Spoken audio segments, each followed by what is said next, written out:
I dodged death many a time, and that night in Abilene was no different. You see that?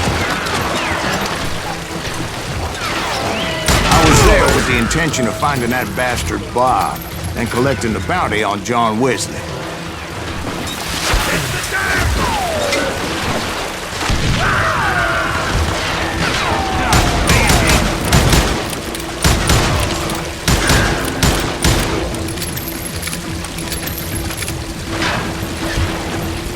Can't get a good shot at it.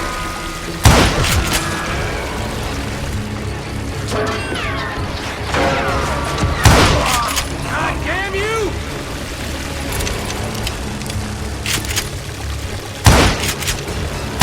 Time to die!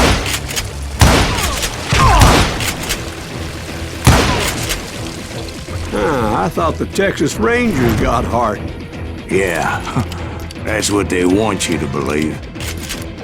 It was cold in a witch's tit and a brass bra that night as I fought my way past his loyal compadres.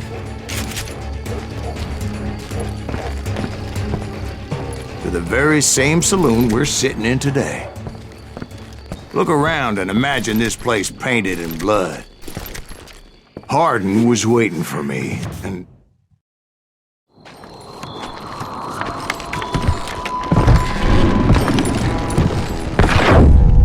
Wait, I'm jumping the gun here. Let me back up and give you some background on this sumbitch.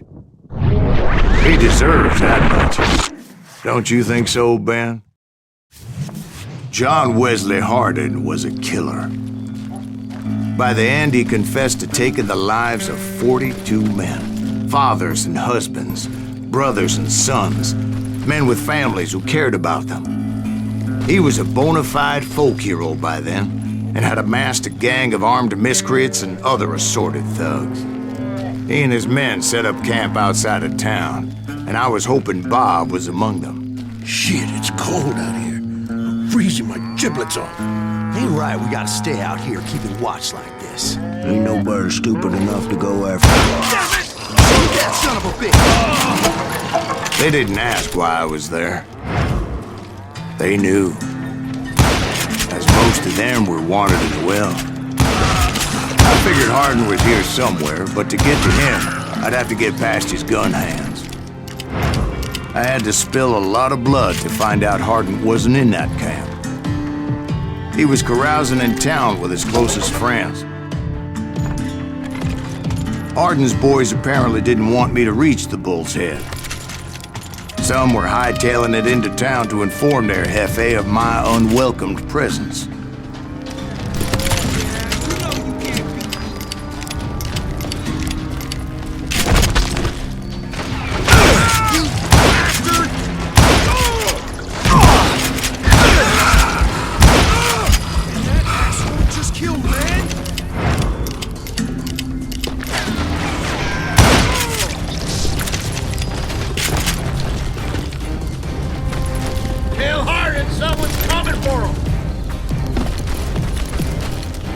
Stop that sumbitch! Let the boys know we got another law dog.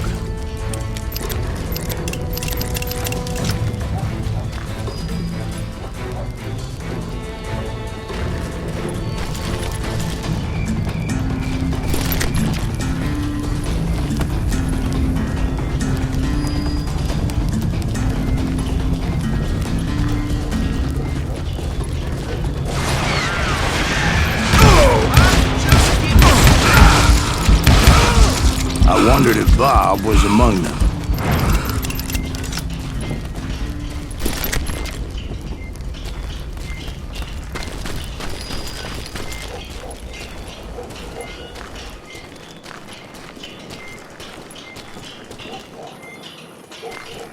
And I steeled myself for the fight ahead.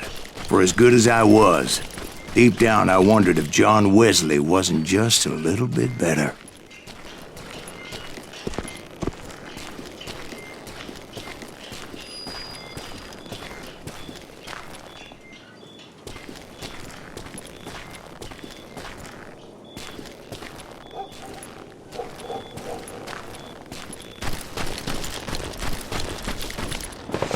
Before I could test my mettle against Hardin, however, I would first need to dispatch his cadre of hired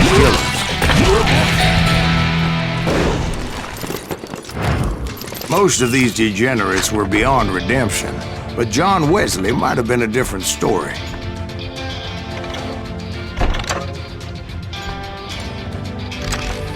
There he is!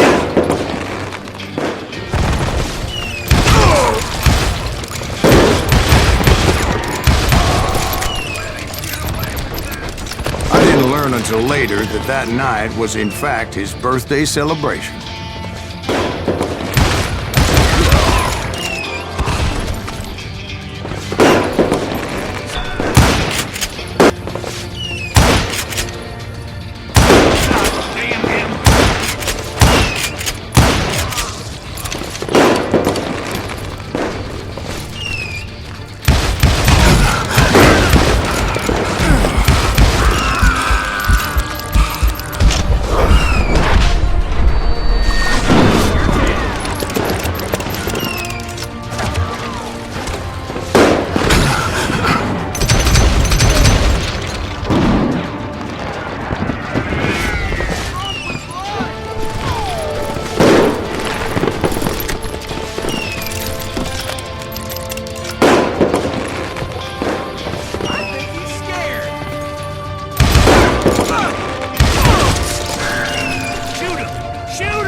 I think I already mentioned that I found Hardin in this very saloon.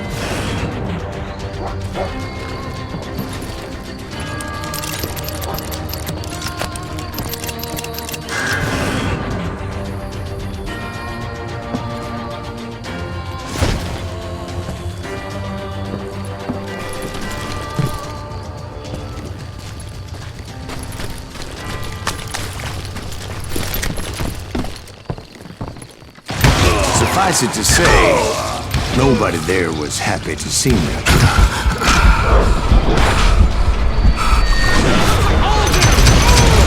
fact, I felt a certain hostility.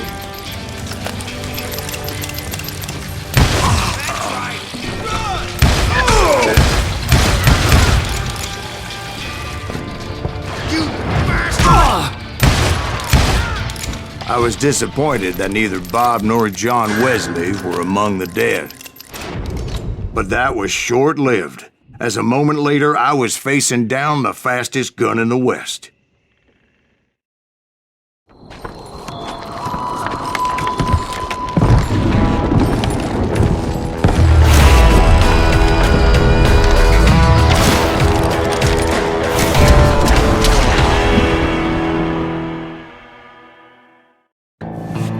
I felt a bolt of adrenaline, or maybe that was fear. He was well known for his tricks, and I knew I'd need my own if I was ever to defeat him.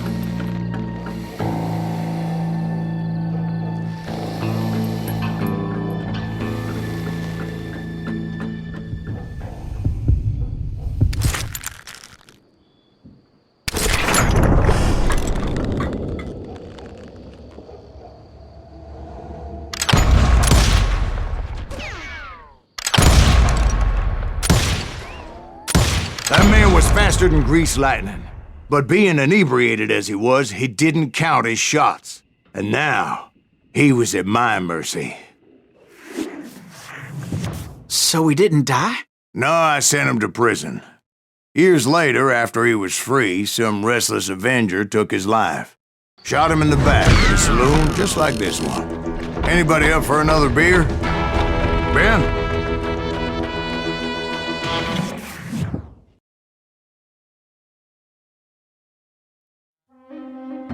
Thank you, darling. Yeah, some say revenge is a dish best served cold. So whatever happened to that Bob guy you were after? Personally, I'd like to hear some of your other adventures. Like, I don't know, did you ever go toe-to-toe with a red man?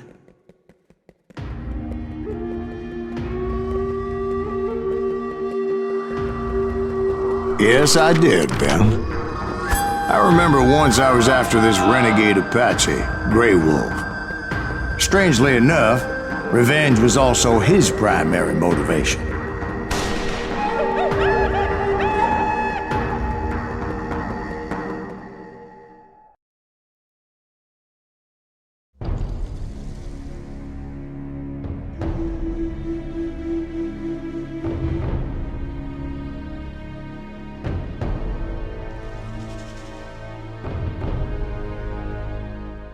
A bounty was put on Grey Wolf's head, and that's how I came to hunt him in the mountains.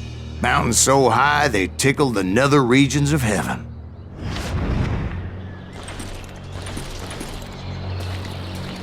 Grey Wolf was a Chiricahua Apache medicine man who had led a war party in revenge for a massacre against his people.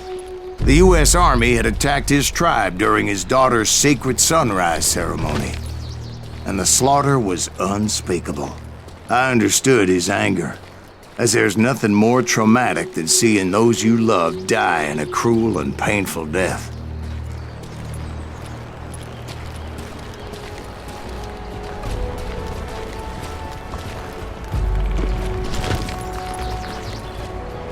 Right from the beginning, I couldn't shake the feeling that Grey Wolf was watching my every move.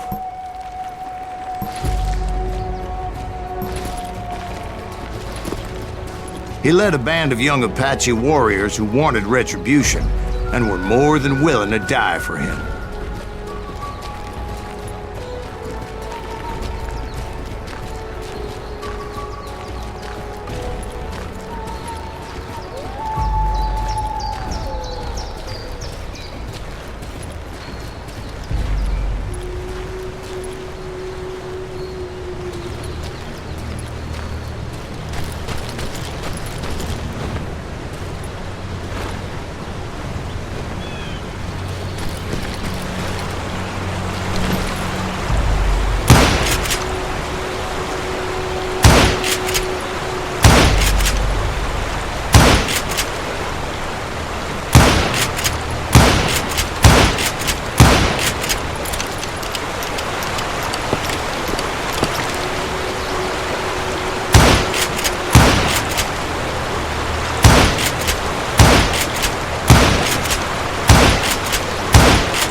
They saw me before I saw them.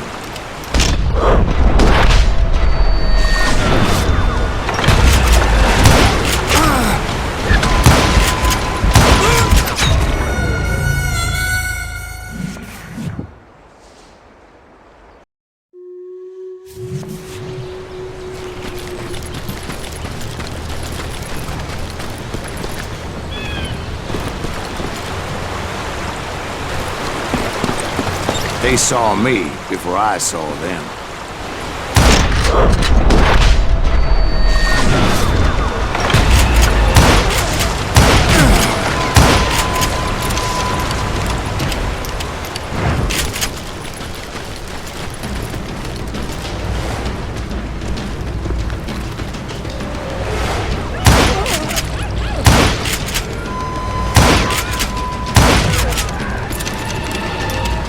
And it crossed my mind that maybe this wasn't such a good idea. But now that the shooting had started, there was no backing down.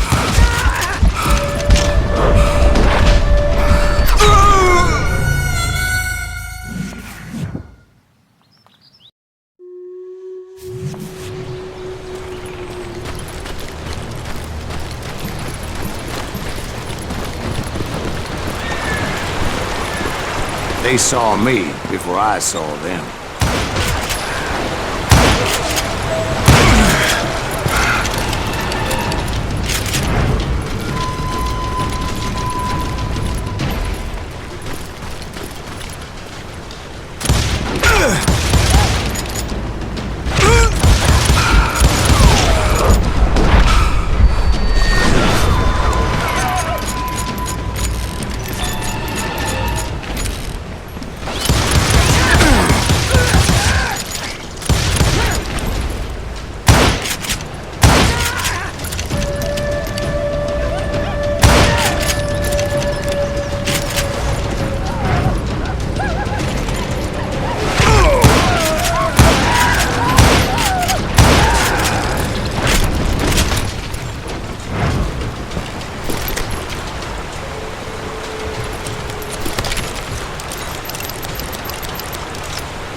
was rugged country, the winter home of the Chiricahuas, and that's why they had retreated there.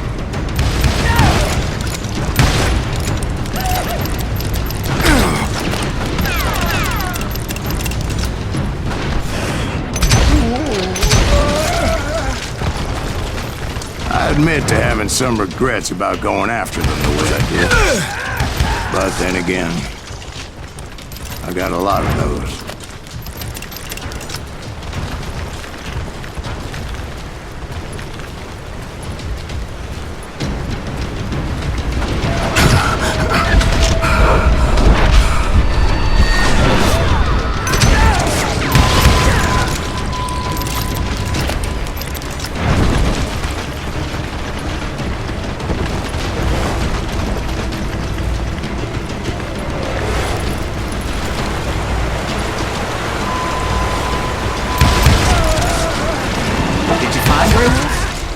Not at that moment, but I did find the entrance to their hideout.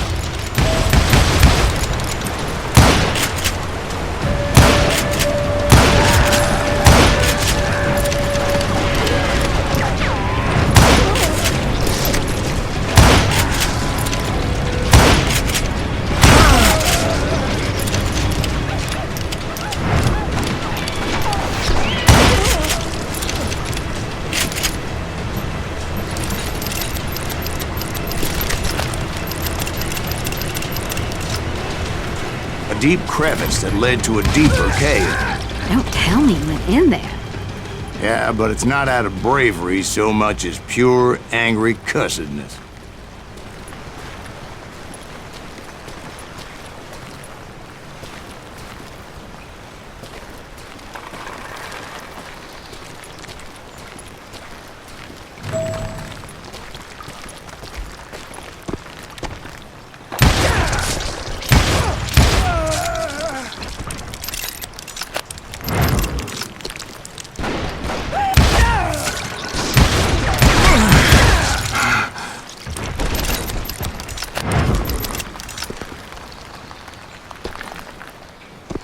See, back then, I had a stubborn streak a mile wide, and I wasn't about to back down.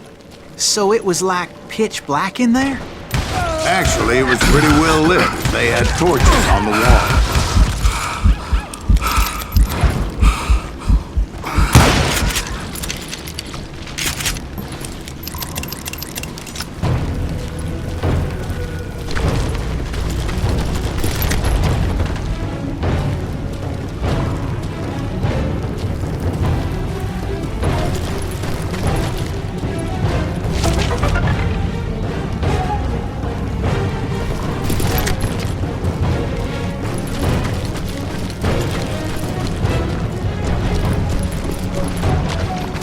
How big was his cave?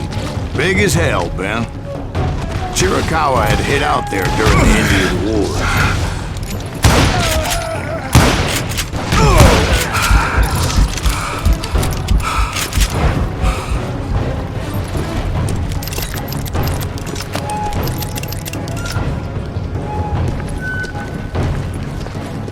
They thought it was haunted with the ghosts of those murdered by the horse soldiers. The cave was haunted with dead Indian ghosts?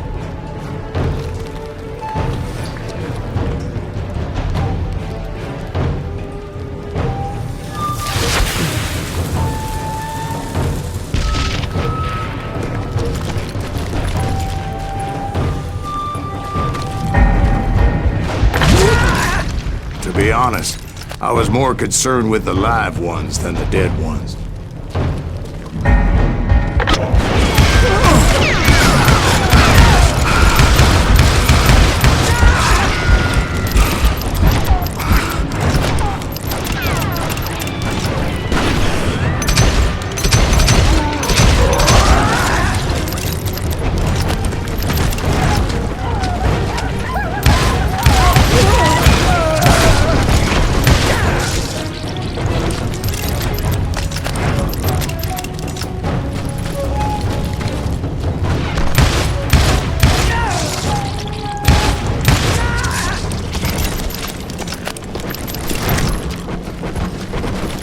How come you know so much about engines? A few years back, I was married to 2 Mescalero women. At the same time? Yeah, they were sisters.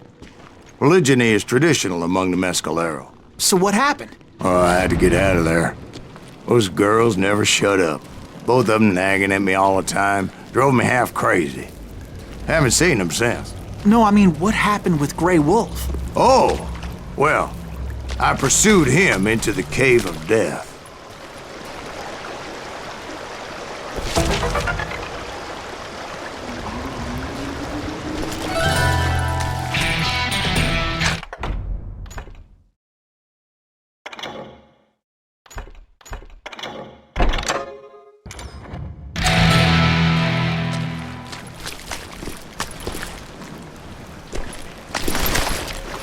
I came upon this flooded grotto, and that's when I saw him. He came to me unarmed and unafraid. His voice echoed in the shadows, and I sensed he meant me no harm. You carry great darkness in your heart, and if you do not release it, it will claim your soul. The sound of his voice put some kind of ancient Indian spell on me.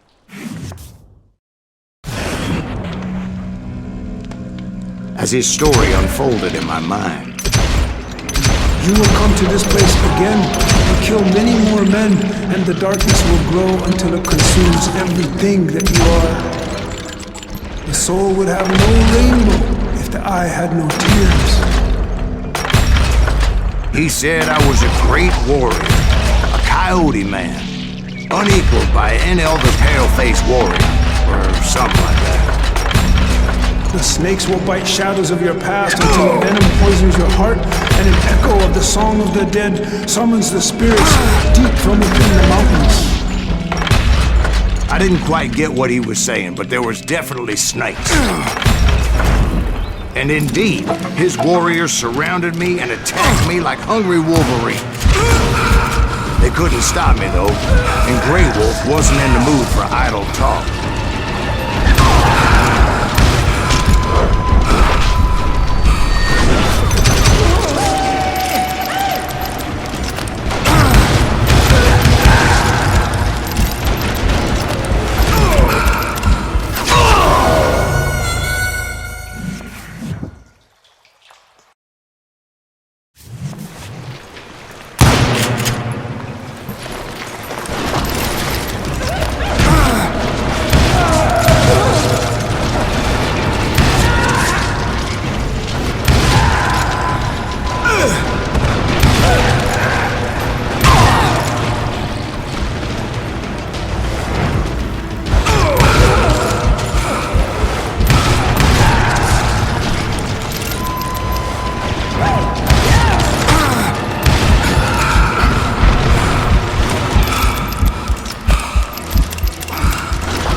I swear I couldn't see any way out of this trap. But suddenly, one just appeared. Kind of like a miracle.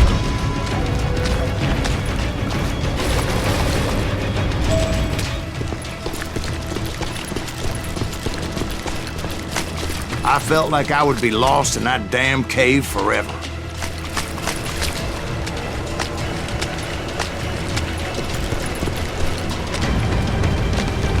Finally, I found myself back outside, perched on the edge of a precipice, overlooking a thundering whitewater river. To get where I was going required several leaps of faith, but no way in hell I was turning back.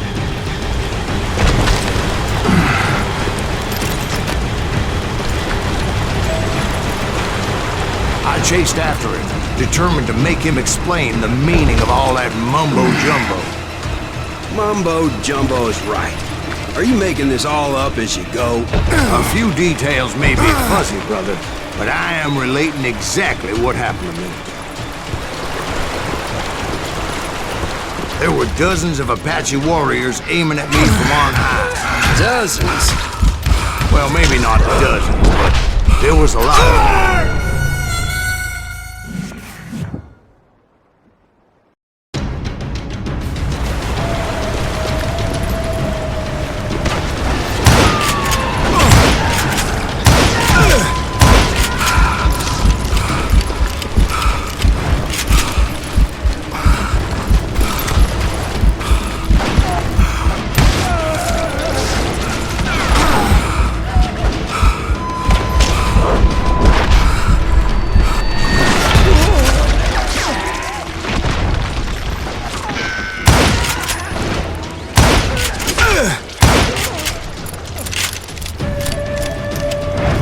had a steep climb up creek ahead of me and scrambled up those rocks like a mountain goat. I was determined to locate Grey Wolf and find out exactly what the hell he was trying to tell me. And wouldn't you know it, that crafty son of a bitch led me right into a trap. What kind of trap? Well, son, there had to be at least 100 Apaches surrounding me. 100? God be my witness. Oh, come on. Who are you kidding? Hey, I believe you. Come on, tell us how it ended. All right, but I'm not gonna drag this out. Where were we? You were surrounded by 100 Apache warriors.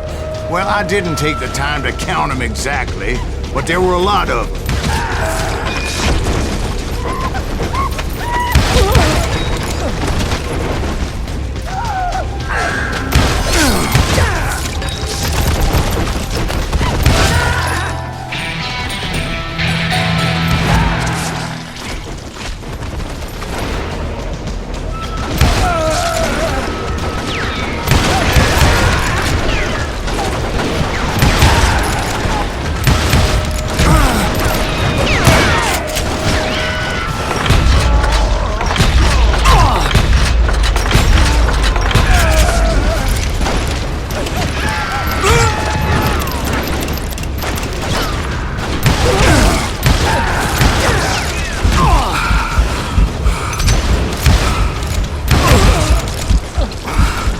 And in the end, a path appeared before me that I had not seen before.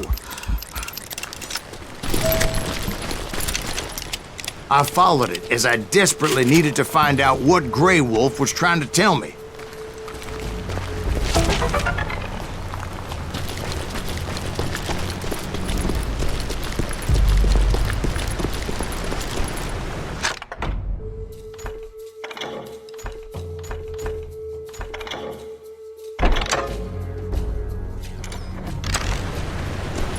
But it was like that son of a bitch disappeared into thin air.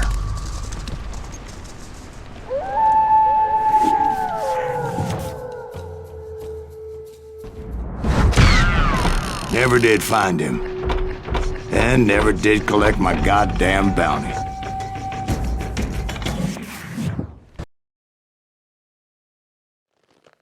Thank you, darling.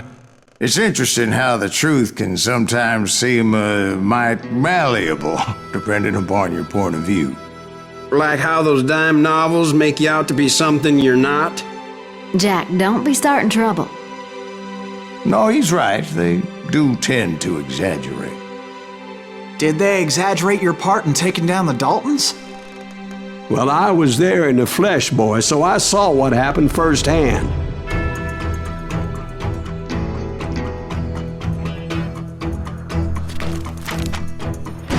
Those Daltons were lawmen once, before they all went bad, robbing banks and trains clear across the territory. Until Coffeeville, of course. I was one of the citizens who took up arms that day.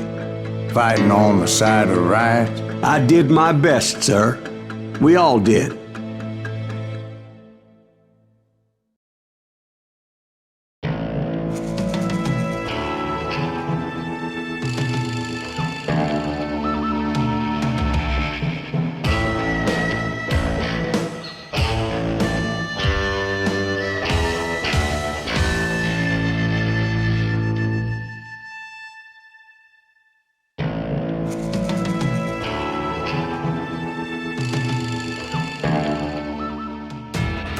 It was early morning.